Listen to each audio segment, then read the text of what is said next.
우리 성도님들 오고 가는 길 지켜달라고 우리 목장 식구들을 위해서 함께 기도하셨으면 좋겠습니다. 예수님께서 막 사역을 시작하실 때 예수님의 육신의 어머니 마리아와 예수님의 형제들이 찾아왔어요. 소문이 들렸어요. 예수님이 미쳤다. 네 동생이, 네 형이 미쳤다. 네 아들이 미쳤다. 그래가지고 동생들, 형들, 누나들도 왔는지 모르겠어요. 다 데리고 마리아와 함께 왔어요. 그때 예수님께서 가족이 왔다는 소리를 들으시고 뭐라고 말씀하셨냐면 무리를 바라보시고 누가 나의 가족이냐, 누가 나의 형제고 어머니냐 말씀하시면서 함께 예배드리고 함께 말씀을 나누었던 자들을 바라보시면서 여기 있는 자들이 나의 형제고 나의 자매다라고 말씀해 주셨습니다. 우리 그런 의미에서 우리 추석을 맞아서 먼 길 떠나셔서 우리 일가 친척을 만나시겠지만 옆에 있는 형제 자매들과 한번 인사했으면 좋겠습니다. 우리가 형제고 자매입니다. 인사 나누시겠습니다. 우리가 형제고 자매입니다. 그래서 예수님 믿는 사람은 매주가 추석이고 매주가 설날이에요. 그래서 여러분들 주님 안에서 늘 복된 이런 아름다운 관계의 공동체, 사랑의 아름다운 교제를 나누시길 소망합니다. 오늘 우리 권사님들, 우리 집사님들, 여자 집사님들 별로 기분이 안 좋을 수도 있어요. 아내들이여 남편에게 복종하기를 죽게 하듯 하라 이렇게 얘기해서. 그런데 오늘 말씀은 사실 교회에 대한 말씀입니다. 교회의 비유를 통해서 가정의 질서를 세우신 거예요. 예수님이 남편이시고 교회가 아내이고 신부이다 말씀하세요. 그렇다면 집안에서 남편의 역할이 무엇이냐, 아내의 역할이 무엇이냐, 영적으로 풀어가는 것이죠. 여기서 아내들은 복종하기만 하면 되지만 남편들은 어떻게 하냐, 죽기까지 사랑해야 돼. 목숨을 바쳐야 된다 그랬어요. 누가 더 억울해요? 남편이 조금 더 억울하다. 따지고 보면 동의를 전혀 안 하시고 기분이 더 나빠지시려고 하는데, 오늘 교회가 무엇이냐 계속 말씀을 나누고자 합니다. 교회는 잔칫집이고 교회는 예수님의 몸이고 또 교회는 예수님의 오늘은 신부다라는 말씀을 나누고자 합니다. 교회는 예수님의 신부고 우리가 예수님의 신부다라는 말씀이에요. 에베소서와 요한계시록 말씀을 보면 결혼의 비유를 통해서 우리의 영적인 신비를 밝혀놓습니다. 이 땅에서 신앙생활이 어떤 의미인가, 앞으로 죽어서 우리가 어떤 삶을 살게 될 것인가, 이 결혼의 비유에 대해서 말씀해 주시는데 우리가 선뜻 와닿지가 않아요. 왜냐하면 결혼의 문화와 풍습이 다르기 때문에 그래요. 근데 그 옛날 예루살렘 이스라엘 고대 근동의 결혼 풍습을 보면 어떻게 되냐면 남녀가 서로 약혼을 해요. 근데 약혼을 할 때 결혼 기간을 좀 길게 잡아요. 그러니까 약혼은 하지만 진짜 결혼식은 나중에 오는 거예요. 몇 년이 될 수도 있고 어린 시절에 그렇게 미리 약혼을 합니다. 근데 약혼을 할 때 그냥 맨입으로 안 돼요. 남편이 지참금을 가지고 가야 돼요. 그래서 우리 문화로 보면 무슨 여자를 돈 주고 사는가, 여자에 대한 인권이 좀 없는가라고 생각할 수 있지만, 물론 그런 나라도 있지만요, 대부분 다른 가문이 그 아내의 가문을 얼마나 존중하느냐, 얼마나 그 아내를 귀하게 생각하느냐에 따라서 지참금이 달라집니다. 그래서 이 약혼 지참금은 그 여인을 돈 주고 산다는 의미가 아니라 그만큼 존중하고 배려한다, 한 가문이 다른 가문을 존중한다라는 뜻입니다. 그래서 결혼 지참금을 가져가는 거예요. 그런데 우리가 예수님의 신부라고 하셨잖아요, 그죠? 예수님께서도 이 지참금을 치러 주셨어요. 그 지참금이 얼마일까요? 예수님의 목숨의 값, 예수님의 십자가 보혈이 우리를 향한, 신부인 우리를 향한 예수님께서 치르신 지참금이에요. 그런데 이렇게 약혼을 하고 신랑은 떠나가죠. 신랑은 집으로 갑니다. 지참금을 주지요. 그러면 약혼이 성사가 된 거예요. 그런데 이 약혼 기간에도 사실 결혼은 하지 않았지만 약혼 기간에도 우리나라 풍습이 아니라 그 옛날 고대 근동의 결혼 풍습이에요. 약혼 기간에도 정식적인 결혼의 모든 의무가 지키고 행해져야 됐어요. 그래서 결혼은 안 했지만 결혼은 한 상태입니다. 결혼의 모든 언약이 이미 진행되기 시작한 거예요. 그런데 신랑이 다시 와야 되는데 신랑이 언제쯤 오는지는 대략적으로만 얘기해 놨어요. 대략적으로. 그래서 언제 올지는 정확하게 몰라요. 누가 아느냐? 신랑도 몰라요. 실제로 신랑도 모르고, 당연히 신부 측에 있는 가족들도 다 모르겠죠, 그죠? 그럼 누가 아느냐? 이 결혼해서 지참금을 준비해주고 모든 결혼식 비용을 대야 할 누가 결정해요? 아버지가, 신랑 아버지가 결정하는 거예요. 그래서 그 가문과 다 상의를 하고 그 집안의 모든 중대사를 결정하는 아버지가 결혼식 날을 정하는 거예요. 그래서 예수님께서 그 날과 시는 내가 알지 못한다, 아들도 알지 못한다. 누구만 안다고 말씀하셨어요? 아버지만 안다. 아버지만 안다. 아버지가 정하는 거예요. 그래서 이제 1년 정도 지나면 어느 한 날 마치 신부가 10명의 신부가 기름을 준비하고 남편 신랑이 올 때까지 기다렸던 것처럼, 아내는 그렇게 단정하게 깨끗하게 그리고 성결하게 남편을 맞을 준비를 하죠. 언제 시집을 가나, 언제 남편이 오나 이렇게 기다립니다. 그리고 정한 날이 오면 이제 성문 밖에서 막 소리가 들려요. 신랑이 꽃가마도 준비해 놓고, 중국은 그렇게 한다 그러더라고요. 아직도 중국은 꽃가마 가지고 와가지고 아내를 이렇게 데리고 간다고 하는데, 그렇게 마을 어귀서부터 신명나는 노래가 막 울려 퍼지는 거예요. 그래서 예수님께서 오실 때 어떻게 오신다고 그랬어요? 구름 타고 오신다, 가마 타고 오시는데 온 천사장에 무슨 소리? 나팔 소리가 난다 그러잖아요. 신랑이 오는 소리, 기쁨의 소리, 그 잔치의 소리가 막 울려 퍼지는 거예요. 그래서 신랑은 이제 신부의 집으로 가는 거예요. 그래서 신부를 결국은 신랑의 집으로 이렇게 데려오는 것이 결혼식이 됩니다.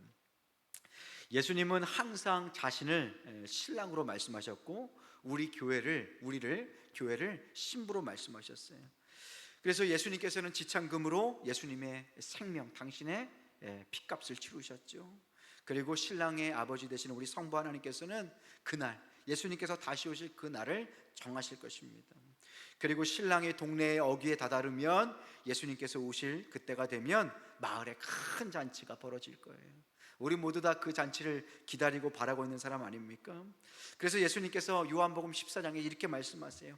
요한복음 14장 1절에서 4절 말씀, 너희는 마음에 뭐 하지 말라고 말씀하십니까? 근심하지 말라. 이 땅에서 근심 걱정하지 말라. 내가 올 것이다. 하나님을 믿으니 나를 믿으라. 남편인 나를 믿으라 라고 말씀하세요. 2절 말씀에 보면 내 아버지 집이 뭐예요? 신랑 신부가 살 집을 준비하는 그 집이에요. 거할 곳이 많도다. 그렇지 않으면 너에게 일렀으리라.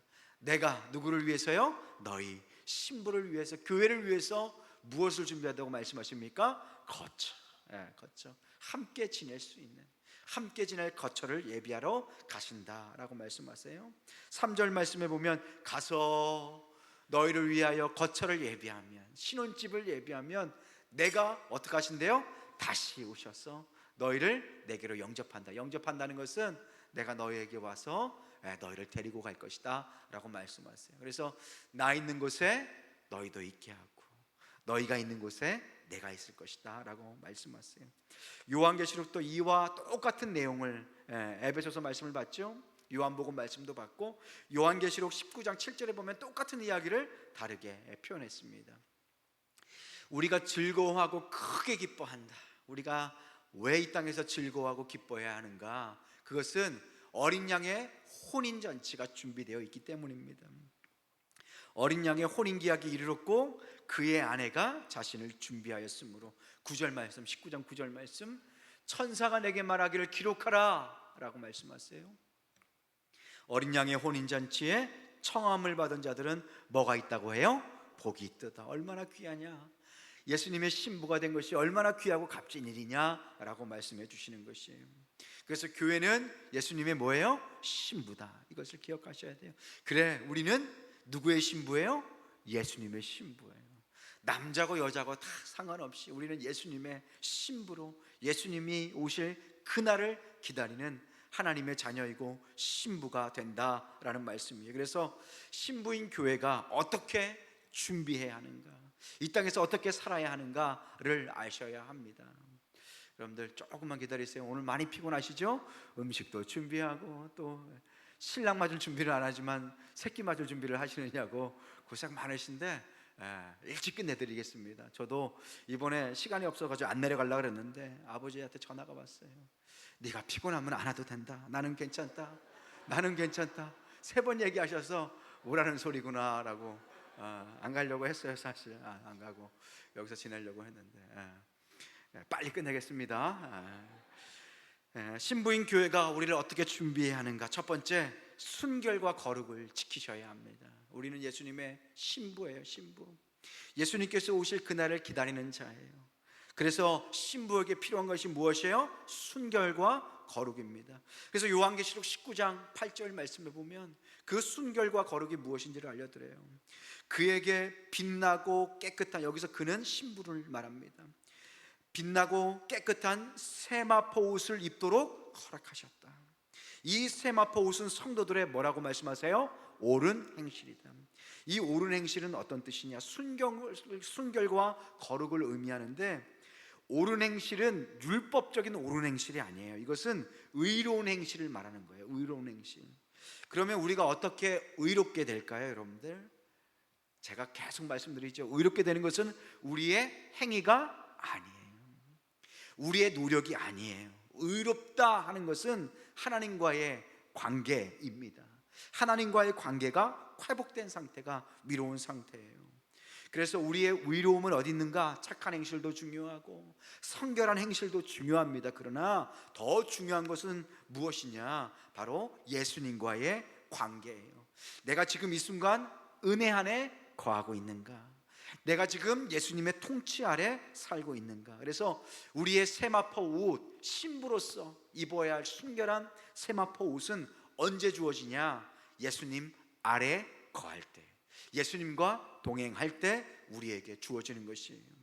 그래서 불의와 거룩하지 못한 것, 그리고 때 묻은 것, 죄악된 것은 무엇이냐? 하나님과의 관계, 예수님과의 관계가 깨어진 것인데, 그것은 무엇을 의미하냐면요, 세상과 예수님을 동시에 두는 것이에요. 그래서 세마포 옷을 준비하라는 것은 때때로 우리가 넘어질 수도 있고 깨어질 수도 있어요. 때로는 우리가 죄악된 곳에서 우리의 옷을 더럽힐 수 있어요. 그런데 더 귀한 것, 가장 귀하고 가장 의롭고 깨끗한 것은 무엇이냐?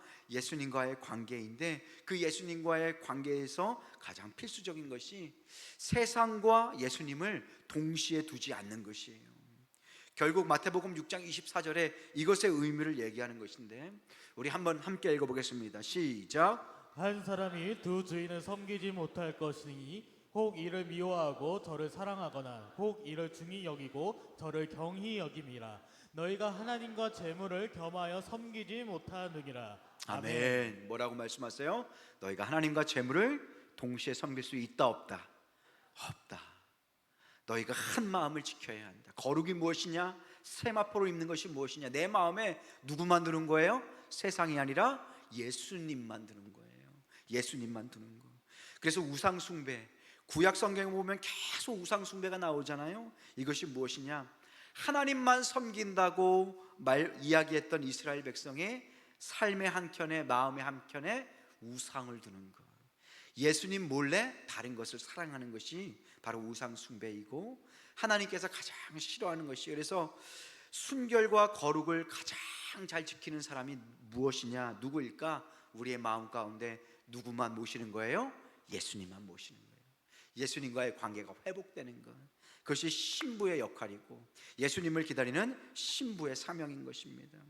그래서 여러분들에게 한번 물어볼게요.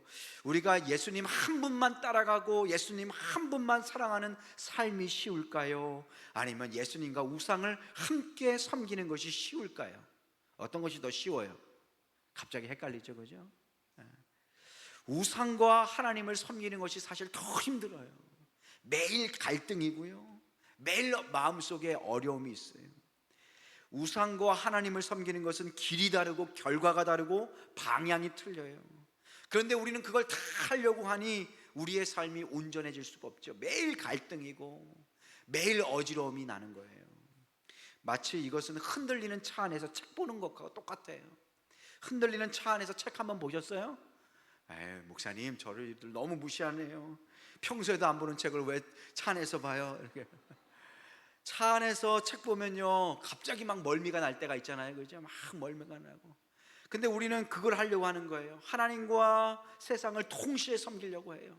책도 못 보고 여행도 망치는 거예요.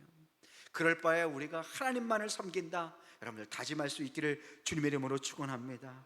둘 다 아무것도 하지 못하는 인생이 아니라 하나님만 붙드는 인생이 되시길 소망합니다. 그렇게 우상도 섬기는 사람들이 말하는 삶의 습관이 무엇이냐? 하나님 믿는 것이 왜 이렇게 어려운지 모르겠다라고 얘기해요. 하나님을 섬기는 것이 왜 이렇게 어렵고 힘든 일인지 모르겠다고 그래요. 왜 그럴까요? 잘못 믿고 있기 때문입니다. 둘 다 섬기고 둘 다 사랑하고 둘 다 가지려고 하니까 매일 힘드는 거예요. 불가능한 일을 하려고 하기 때문에 문제가 생기는 것입니다. 다시 한번 말씀드려요. 순결과 거룩, 신부의 마음은 뭐예요?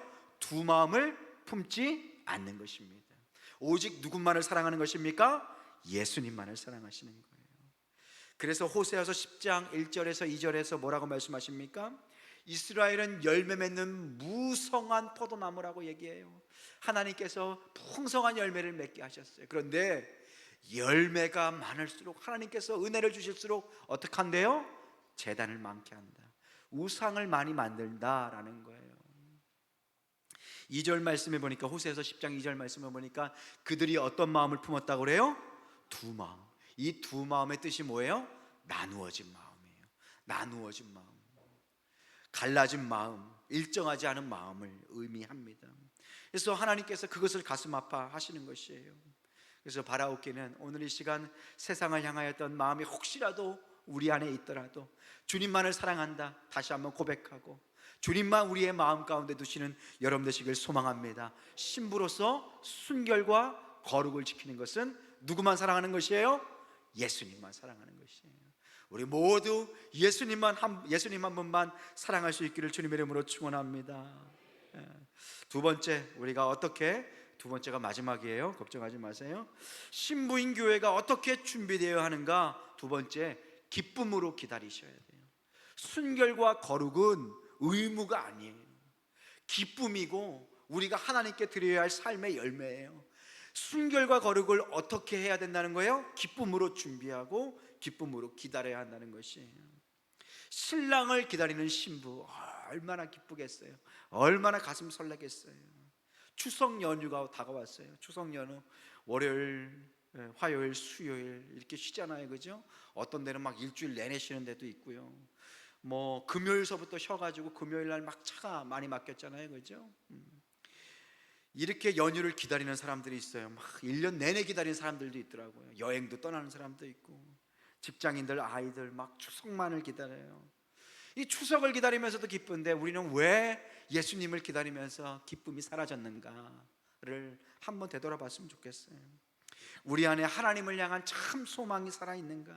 신랑 되신 그 예수님, 다시 오신다는 그 예수님을 향한 그 간절한 기다림이 있는가? 첫사랑이 있는가? 신실하신 신랑이신 예수님은요, 신부인 우리를 위해서 뭘 준비하셨어요? 아름다운 천국을 준비하셨어요. 우리를 맞이하시기 위해서 다시 오실 줄로 믿습니다. 아멘. 이것만이 우리의 흔들리지 않는 참 소망의 근거예요. 그래서 성령의 열매 두 번째가 뭐냐면요, 희락, 곧 기쁨이에요. 갈라디아서 5장 22절 말씀 우리 함께 읽겠습니다. 시작.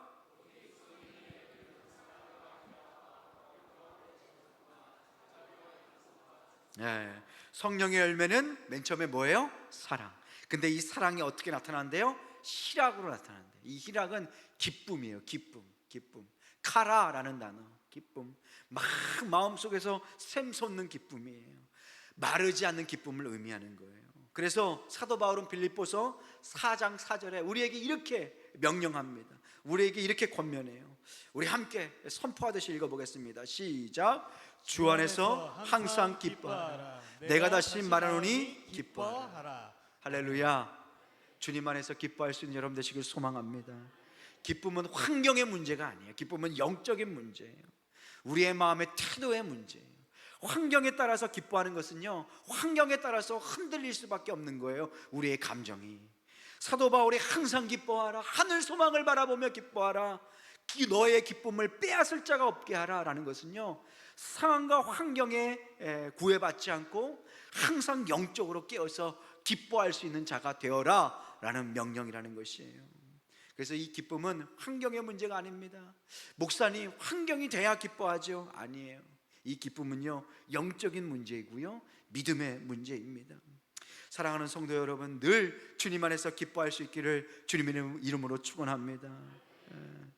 우리가 때때로 어려움을 당할 때가 있어요, 그죠? 고난을 당할 때가 있어요. 담임 목사님 오전에 말씀하신 대로 이 고난과 어려움을 통해서 우리에게 겸손함을 깨우치시기도 합니다. 그런데 이 외로움과 아픔과 슬픔을 통해서 우리가 무엇을 깨닫냐면요, 뭐가 진짜 사랑인지를 깨닫게 돼요. 무엇이 진짜 사랑이냐. 여러분들 결혼하기 전에 이 사람 저 사람 많이 만나보잖아요, 그죠? 그러면서 결국은 물론 뭐 한 분만 만나신 분들 여기 대부분이시지만 무엇이냐, 진짜 참된 사랑을 찾아가는 과정이잖아요. 우리가 항상 기뻐할 수 있는 것은 세상이 주는 사랑 때문에 기뻐하는 것이 아니라 무엇 때문에 기뻐할 수 있는 거예요? 변하지 않으시는, 우리를 사랑하시는 그 십자가의 사랑 때문에 기뻐할 수 있는 것이죠. 그래서 참되게 기뻐할 수 있는 사람은 진짜 사랑을 경험한 사람이에요. 그 진짜 사랑이 무엇이에요? 예수님의 사랑인 것이에요. 우리 집에 세 자녀가 있는데 실명은 밝히지 않겠지만 우리 하준이가 얘기했어요. 아빠 설교 시간에 내 얘기 자꾸 하는데 돈 달라고 얘기하는데, 학교 생활하는데 어려움이 있나 봐요. 친구 관계에서 어려움이 있어요. 또 가서 얘기하지 마세요. 아주 싫어해요. 그러니까 친구 관계에 어려움이 있어가지고 이렇게 고민이 많아요. 그래서 물론 뭐 큰 어려움은 아니지만 살면서 겪는 경험이잖아요, 그죠? 특별히 여자아이들 그 나이 때에 친했다가 또 안 친했다가 너랑 안 놀아 그랬다가 그 다음에 헤헤거리고 놀고 막 그러잖아요. 그래서 얘기를 했죠. 친구의 사랑도 중요하지만 너가 정말로 사랑하는 사람이 누구인지를 알아야 된다. 너가 정말 사랑하는 사람, 너가 정말 함께하는 사람, 교회 친구다. 교회 친구랑 친하게 지내야 된다. 알았대요. 그리고 더 중요한 사랑이 있다. 그건 부모님의 사랑이고 형제 자매의 사랑이다. 그 사랑을 많이 받아야 밖에서도 건강한 사랑을 할 수 있고, 때로는 밖에서 상처를 받으면 가정 안에서 그 상처가 치유돼야 된다. 이렇게 어렵게 얘기했지만 영어로 얘기했어요. 영어로 잘 얘기를 했어요. 떠듬거리면서 뭐예요? 진짜 사랑을 알아가는 거예요. 그러니까 애가 얼마나 달라졌냐면요, 식기도할 때 보통 때는 대충 했거든요. 근데 간절하게 기도를 하더라고요. 식기도 때 깜짝 놀랐어요. 야, 저 녀석이 잘하고 있구나, 영적으로. 그러면서 그 얘기를 들으면서 평소에는 제가 가까이 가면은 가라 그러고 싫다 그러고 그랬는데 요즘에 지가 와가지고 안기고 그렇게 해요. 뭐냐, 우리가 정말로 진짜 사랑을 찾으려면 우리가 가짜 사랑에 늘 채이고 상처를 받고 아픔을 당하는 거잖아요. 우리가 세상에서 당하는 그 아픔과 슬픔이 그렇잖아요, 그렇죠?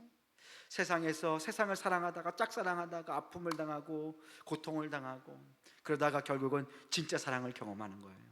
그 진짜 사랑이 뭐예요?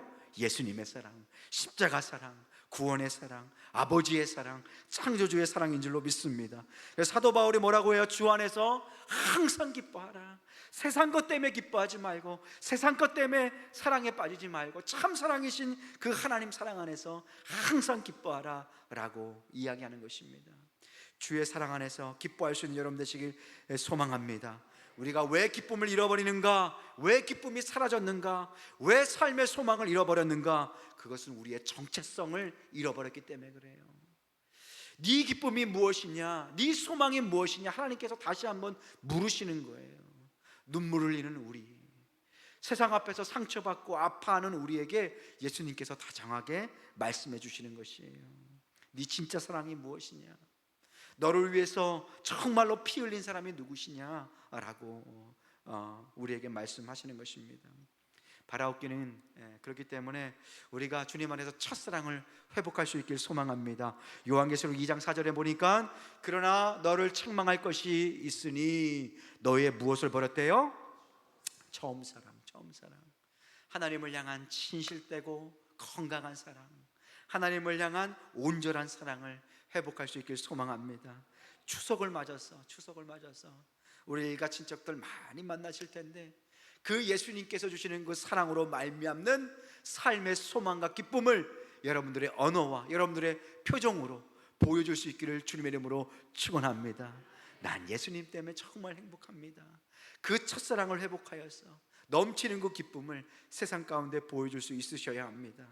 추석을 맞아서 많은 사람들이 처음처럼 많이 마실 겁니다. 여러분들 처음처럼 아시죠? 소주. 처음처럼 추석을 맞아서 많이 팔릴 텐데 우리는 처음 사랑을 회복할 수 있길 소망합니다. 다 깨워드렸어요. 제가 맨 마지막에 처음 사랑, 첫사랑, 그 첫사랑을 회복하여서 주님의 순결한 신부로 주님 오실 그날까지 이 땅에서 신부의 깨끗하고 순결한 세마포를 준비할 뿐만 아니라 이 땅에서 기쁨으로 하루하루 승리할 수 있는 여러분 되시기를 주님의 이름으로 축복합니다. 기도하겠습니다. 하나님, 은혜를 감사합니다. 추석을 맞아서 이른 아침부터